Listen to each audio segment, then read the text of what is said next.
Today's reading comes from Luke chapter 15. The context of this is that in chapter 14, Jesus has healed somebody, and again he's been questioned by the religious authorities over the validity of that healing because of the timing and just against all the people's expectations.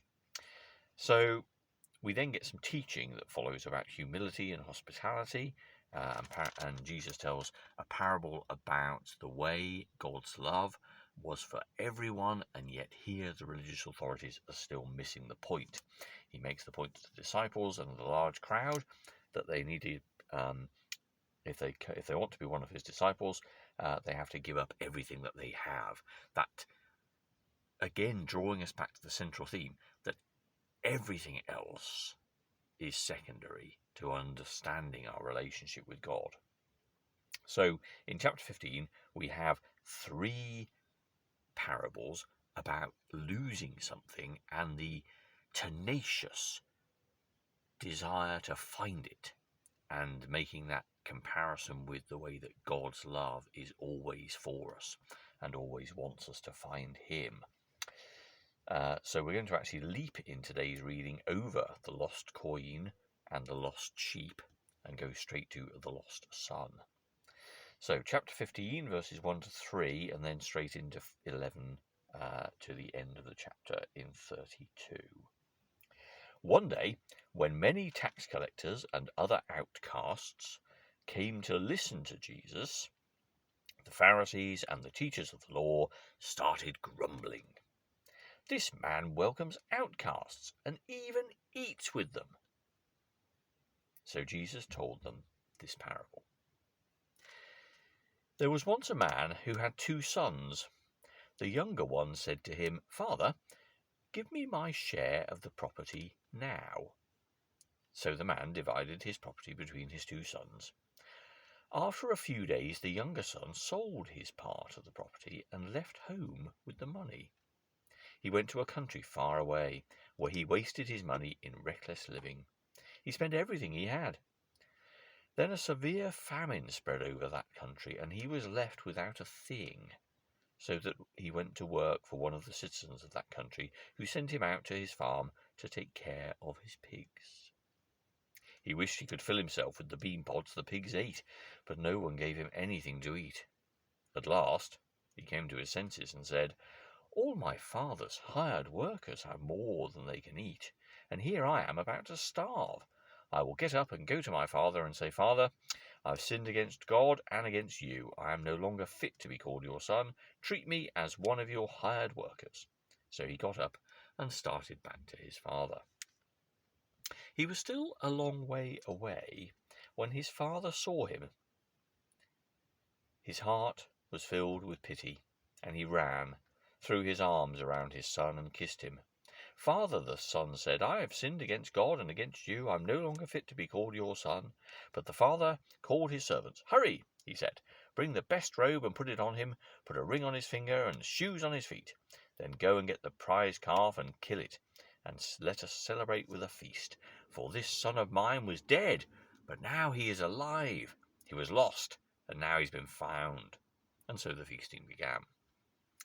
In the meantime, the elder son was out in the field. On his way back, he came close to the house, and he heard the music and the dancing. So he called one of the servants and asked him, 'What's going on?' 'Your brother has come back home,' the servant answered, 'and your father has killed the prize calf because he got him back safe and sound.' The elder brother was so angry that he would not go into the house. So his father came out and begged him to come in. But he answered his father, 'Look, all these years I've worked for you like a slave, and I have never disobeyed your orders. What have you given me? Not even a goat for me to have a feast with my friends. But this son of yours wasted all your property on prostitutes, and when he came back home, you killed the prize calf for him.' 'My son,' the father answered, 'you are always here with me, and everything I have is yours. But we had to celebrate and be happy, because your brother was dead, and now he is alive. He was lost, but now he has been found.' Now, this particular parable, the lost son, I would suggest is not like the lost sheep or the lost coin, where a single one of many is lost and the owner tears the place apart in terms of the coin and scours the hills in terms of the sheep to find that one, because they want everything back. Everybody matters. Everyone's important. The lost son, isn't it the lost sons? Because actually both of them were lost to their father. The scene that is painted is one of a loving, caring household where a diligent and hard-working man has developed a farm and a property and an inheritance for his two sons, and they will get it one day. And he's worked hard for them, and he has provided for them. As the younger son said when he's far away, even the hired workers on the farm have more than enough to eat. He's a generous man, a kind man, a loving man, and yet neither son is aware of that in its full extent. The younger one asks, as is his right, to have his property share early. And the father does this, another kind act for the father. And he goes away in pursuit of the bright lights and of something different, and ultimately, I guess, of something better. He's in search of something that will delight and provide wonderful entertainment and all the things that he can't get at home. He's looking for something else. And then you've got the elder son, who apparently is a model son, does everything his father asks, but does it in the way in which a servant would. I mean, this property is going to be his. It's half his farm. He's going to get it all. His working is not like a slave or even a hired worker. He is an inheritor of all that he is creating. And he exists with a roof over his head, well fed, cared for, loved, etc. But neither son felt that. Because if they had felt truly accepted and loved, then you might suppose that working with their father on the farm in the property they were going to inherit would be all and everything they could ever need. But they didn't feel that. Both were lost to their father's grace and love and kindness. The elder son, many of us would feel an immediate sympathy with. All this extravagance poured out for the younger son, who in fact has been quite reckless and ill-judged with his inheritance. But that's to be selfish and self-centered, isn't it? That's also to miss the point of love and grace, which is exactly, of course, what's happened in chapter 14 when the Pharisees and the tax collectors see somebody healed of a skin disease, and they criticize Jesus for healing him on the Sabbath. How petty, how mean-spirited, how ignorant to miss the point that actually goodness and love and restoration have happened, and the only correct response is to celebrate and dance with joy and to praise God, rather than sit there going, didn't do it on the right day though, did he? It's so very us. It's so very human. And so with the elder son, we may side with him and say, yeah, it's right. How could he be so ill-treated? And yet he wasn't ill-treated. He was still there in the magnificence and the munificence of his father's love. But he didn't feel it.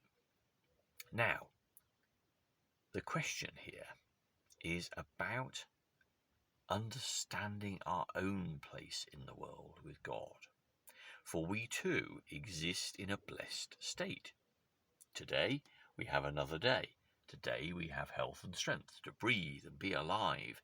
Today we have the opportunity to see all sorts of wonderful things, to meet strangers and friends and neighbours, and to greet them with love and acceptance, and to celebrate with God all the beautiful things that are happening in this world, in spite of all the things that are also negative. We choose how we're going to behave. Because God's love is constant, and just as the sun rises and the sun sets, things happen beyond our control, and yet we are the beneficiaries of all of that creation. What is our response? Are we people who don't see that and go off in search, instead of what is already provided for us, new thrills and new spills, new ways of making ourselves feel important, new ways of being rewarded in the way that the world wants people to be rewarded? Are we people who don't see that and in fact simply feel that life is a drudge and that we go through it and that we are absent from the love of the Father who created all these things for us? We are the two sons embodied in God's creation. We fail to see how blessed we are and how great life is, even if we have aches and pains, fears and responsibilities, even if we are suffering in a very real way. This difference between reality and perception, I think, is fascinating. For it is very, very forgivable that we focus on how we feel. We are, after all, islands of creation, each one of us a unique entity inside our own heads and inside our own bodies, with our own experience, our own context, our own tradition, our own prejudices, our own fears. Of course, what we feel individually is of paramount impact upon our lives. I won't say paramount importance, because that is the actual fact and the actual matter we're discussing here. But how we believe we feel, how our emotions respond to our context, is the most thing that is in our face. It is the most obvious, evident thing. But the reality, of course, of life is totally and utterly different. Life goes on. People laugh and dance. People love and care. People are kind to one another. People matter. However we feel, however we experience life in this moment, the truth is that that love is always there. The sons existed always in the care of their father, and yet they were both lost to it. They both wanted something else. And that again is how very us. We want something else. Because what God offers us isn't sexy enough, or isn't worldly enough, or is just a given and something we get through. To have either attitude is to miss the point of the greatest possession. For God is calling us all home. Like the lost sheep and like the lost coin, tenaciously, always and everywhere there for us, if we can but recognize it. Now, why didn't the sons understand that they were in the best possible place? Why didn't they understand that actually they were exactly where they needed to be? And I guess the answer is entirely because they were caught up with themselves. What did Jesus say at the end of chapter 14? None of you can be my disciple unless he gives up everything he has. It is to understand that we are God's special child that we find peace. It is in realizing how much God loves us that we find truest joy. It is God, always and everywhere, that should be the source of all our praise.